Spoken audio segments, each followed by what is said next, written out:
呼，同講幾句先。大家好啊，我係歌地獄嘅導演陳怡。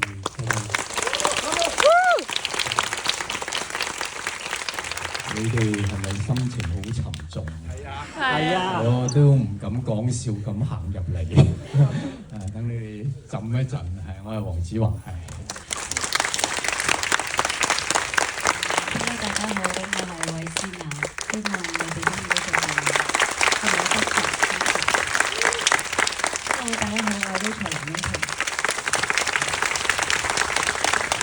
我頭先喺度睇，即係同大家一齊感受嘅氣氛嘅時候，都聽到好多即係紙巾聲啊。咁我相信大家應該都好滿意。咁我都想問下啦，因為知道你哋拍嘅時候，所有台前幕後啊演員都好專注同埋好中意呢個 project 啦。咁不如可唔可以同我哋分享下你哋最喜歡嘅一場戲，或者最喜歡嘅一個點？呢套戲嘅一個點係啲乜嘢？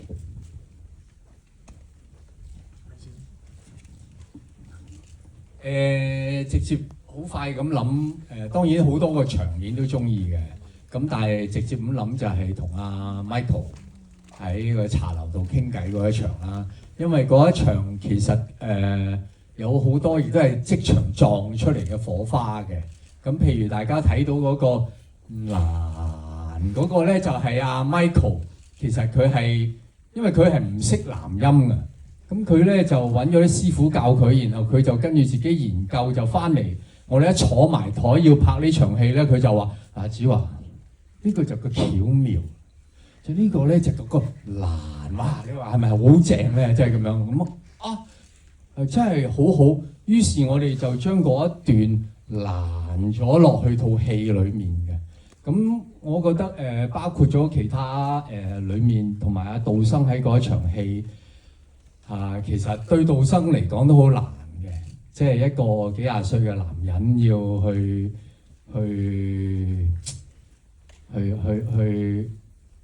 對一個你覺得佢對你唔係好滿意嘅人，你要去討好佢，要去多謝佢，其實都係唔容易嘅一場戲。咁我拍呢場戲印象幾深刻嘅，多謝。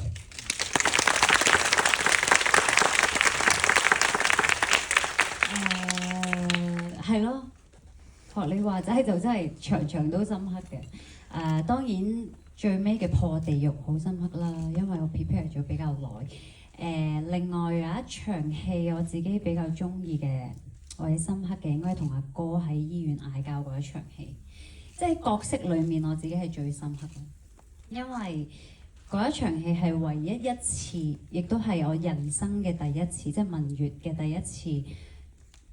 知道我阿哥諗乜嘢，即係 even 大家住埋一齊，每日見面，但係其實我咁近，但係一個好遠嘅距離。其實另外就係文月嘅人生第一次講出自己嘅感受，係即係同埋大家，我好能夠感受到呢兩兄妹，即係呢個原生家庭帶俾佢哋嘅傷害係有幾深。我自己比較深感覺呢一場。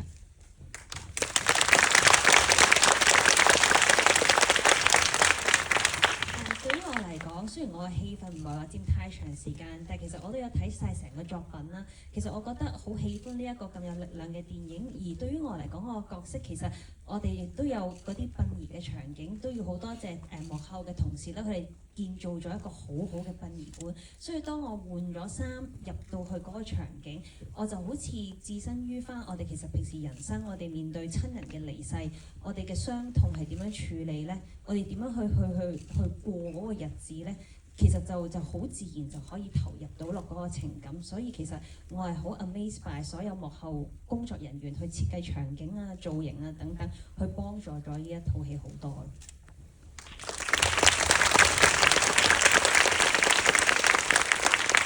咁成部戲都好係我好想寫嘅嘢啦，好想拍嘅嘢，咁全部都好深刻嘅。但係如果你話真係要好深刻，要揀一場嘅，我會揀杜生同阿文哥都係響茶居嘅時候，咁阿杜生同阿文哥講南無係負責超度先人，行街係負責超度生人。咁生人都要破地獄，生人都有好多地獄。咁呢個我覺得係即係喺創作上亦都係同子華神嘅一個大家嘅火花啦。我覺得係咁樣，係唔係因為因為本身劇本淨係得超度先人、超度生人嘅嘢。咁但係最初第一次同子華傾劇本嘅時候，咁佢望住個劇本，佢就自己噏咗出嚟就話生人都要破地獄，生人都有好多地獄。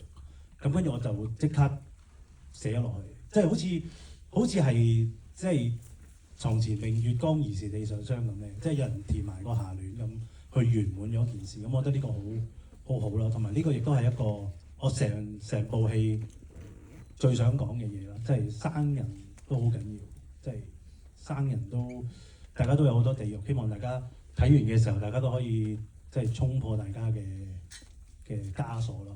咁啊，即係做好啲，活好啲啦，係啦。